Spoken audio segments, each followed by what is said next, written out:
Nos metemos ahora en el capítulo internacional con la mirada en Francia. Todos estos días les hemos estado esas manifestaciones, numerosas por cierto, que hubo, sobre todo en París, que parecía que todo se incendiaba. Una reforma de la seguridad social que impulsa el presidente Macron. Y está con nosotros Mauricio Rabuffetti. ¿Cómo anda? Hola, ¿Cómo andan? Mauricio. ¿Cómo les va? Bien. Tema importante en el mundo de las reformas jubilatorias, ¿no? Sí, claro, no es Varios el único lugares. país. Hoy le dieron el visto bueno, que justamente, le dieron el visto bueno en España a un proyecto de reforma jubilatoria. Pero nos vamos a Francia. Bien, es más, entre los europeos se comparan y dicen, bueno, los franceses no estarían tan mal en relación a otros países, pero bueno, eso será cuestión de tu análisis. ¿Dónde está la médula del rechazo popular que generó el pedido de la intención de aumento de la edad jubilatoria y de los años de trabajo en Francia? Bueno, lo principal que hay que entender es que esta es una reforma que justamente lo que plantea es retrasar, mejor dicho, extender el periodo de trabajo de las personas, de los trabajadores.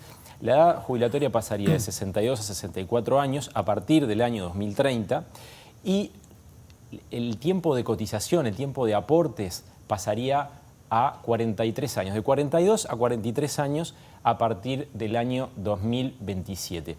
¿Dónde está el problema? Que tiene a 2 de cada 3 franceses opuestos a esta reforma. Perdón, ¿para jubilarse con cuánto? ¿Con qué porcentaje? Para jubilarse con la totalidad, con la pensión 100%. completa. Con la pensión completa tenés que cotizar 43 años. Esa es la... Bien, está buena la puntualización. Hay 2 de cada 3 franceses, según los sondeos, que están en contra de este proyecto de Emmanuel Macron. Ahí vemos algunas imágenes de lo que han sido estas protestas, cada vez más numerosas y cada vez más violentas, que han tenido detenidos, que han tenido policías y manifestantes heridos, que han tenido incendios en París. La verdad, es un proyecto que se sabía que este gobierno, el segundo de Emmanuel Macron, ¿se acuerdan que analizamos cuando fue electo? Sí. Bueno, se sabía que el gobierno de Emmanuel Macron la iba a impulsar. Lo que termina de generar esta circunstancia de protestas y de enfrentamientos es la forma en la que el gobierno decide imponer la reforma. Por decreto, ahí vemos un número, 49.3, que es el artículo de la Constitución que permitió justamente al que recurrió el gobierno para imponer vía decreto esta reforma, que había entrado en el Parlamento, que había sido discutida en el Parlamento. Cuando, para hacerlo corto, cuando llegó el momento, el gobierno supuso que no iba a tener los votos, a pesar del visto bueno de muchas formaciones políticas, porque esta es una reforma que lo que apunta es a reducir el déficit futuro del sistema previsional, como todas las reformas que se hacen en el mundo.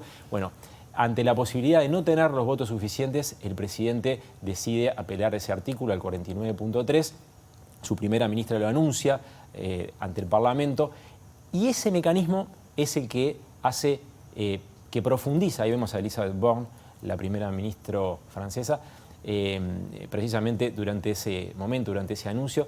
Eso es lo que profundiza el descontento popular, que se extendió desde enero, cuando se hizo ahí por mediados de enero el anuncio, hasta ahora, pero ya en los últimos días de una manera mucho más vehemente, sin que hubiera hasta el día de hoy, hasta hoy, porque hoy cambió un poquito la cosa, sin que hubiera algún tipo de aproximación entre quienes protestan, liderados por los sindicatos franceses, que son muy poderosos, y el gobierno de Emmanuel Macron. Sí, hubo que cerrar hasta la Torre Eiffel, ¿no? En estos días. Ahora bajó un poco la intensidad de la protesta. ¿Qué pasa? ¿Hay acercamientos? ¿Hay negociaciones? Bajó un poco la intensidad en las últimas 48 horas, porque el martes hubo protestas importantes.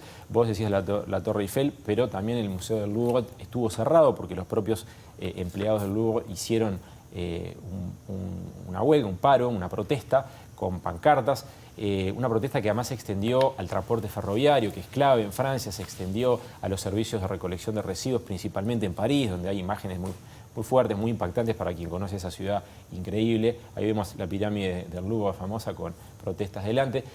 París, que terminó con toneladas y toneladas de basura por la huelga de los recolectores, vuelos retrasados, aeropuertos no colapsados, pero sí enlentecidos. Entonces, me preguntabas, Leo, ¿algún acercamiento? Sí.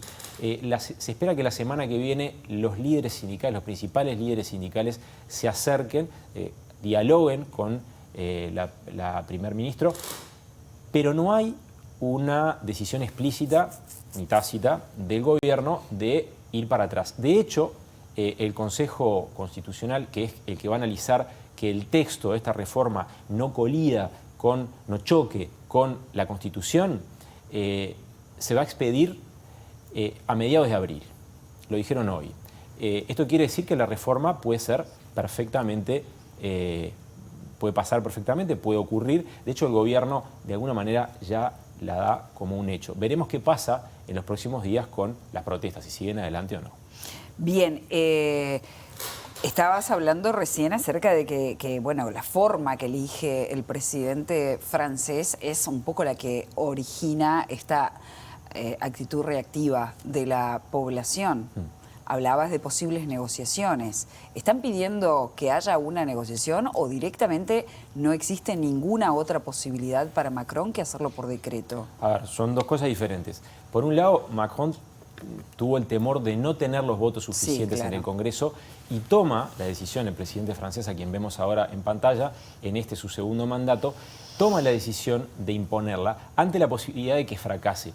Él lo dijo durante la campaña, está convencido de que la reforma es imprescindible para evitar un sistema jubilatorio que a futuro sea tan deficitario que pueda determinar que de repente muchas personas tengan que sostener a una población que se está envejeciendo y que tiene cada vez más esperanza de vida.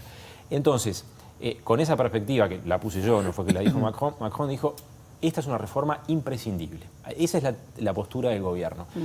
¿Qué es lo que pide la gente? Algunos piden una pausa, una reflexión, un diálogo.